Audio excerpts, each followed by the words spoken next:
ദേശീയപാത 66-ലെ നടപ്പാത നിർമ്മാണം പ്രഹസനമായി മാറുകയാണെന്ന് ആക്ഷേപം. കൊടുങ്ങല്ലൂരിലെ ചന്തപ്പുര കോട്ടപ്പുറം ബൈപ്പാസിൽ സർവീസ് റോഡിനോട് ചേർന്ന് സിമന്റ് കട്ട പാകി നിർമ്മിക്കുന്ന നടപ്പാതയെക്കുറിച്ചാണ് ആക്ഷേപം ഉയരുന്നത്.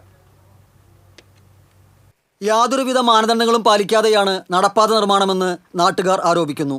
മണ്ണ് നിരപ്പാക്കാതെയും വൈബ്രേറ്റർ ഉപയോഗിക്കാതെയുമാണ് നിർമ്മാണം. സിമന്റ് കട്ട നിരത്തുന്നതിന് മുൻപ് ബേബി മെറ്റലോ GSBയോ ഇടുന്ന പതിവും ഇവിടെ പാലിക്കുന്നില്ല.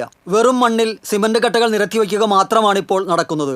പരാതി ഉയർന്നതിനെ തുടർന്ന് ഒരു വൈബ്രേറ്റർ മെഷീൻ കൊണ്ടുവന്നതൊഴിച്ചാൽ നിർമ്മാണം അശാസ്ത്രീയമാണെന്നാണ് ആക്ഷേപം. ഇവർ ചെയ്യുന്നത് കുറച്ച് വേസ്റ്റ് മണ്ണിട്ടിട്ട് പൂഴി മണ്ണ് ഇവിടെ കാണുന്ന സാധാരണ മണ്ണിട്ടിട്ട് അതിൻ്റെ മുകളിൽ വെറുതെ ഇങ്ങനെ നിരത്തി വെച്ച് പോവുകയാണ്. എങ്ങനെയോ വെറുതെ വിരിച്ചങ്ങോട്ട് ഓടി പോവുകയാണ്. ഇത് വളരെ മോശമാണ്. ഇത് ജനങ്ങളുടെ നികുതിപ്പണമാണിത്.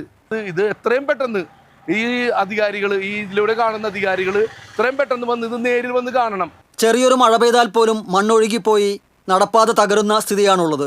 ആയിരക്കണക്കിന് കോടി രൂപ ചെലവഴിച്ച് നിർമ്മിക്കുന്ന ദേശീയപാതയുടെ അനുബന്ധ നിർമ്മാണ പ്രവർത്തനങ്ങൾക്ക് പഞ്ചായത്ത് റോഡിന്റെ നിലവാരം പോലും ഇല്ലെന്നതാണ് വസ്തുത.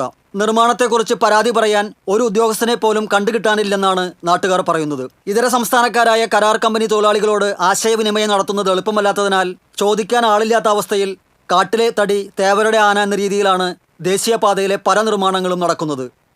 TCV കൊടുങ്ങല്ലൂർ.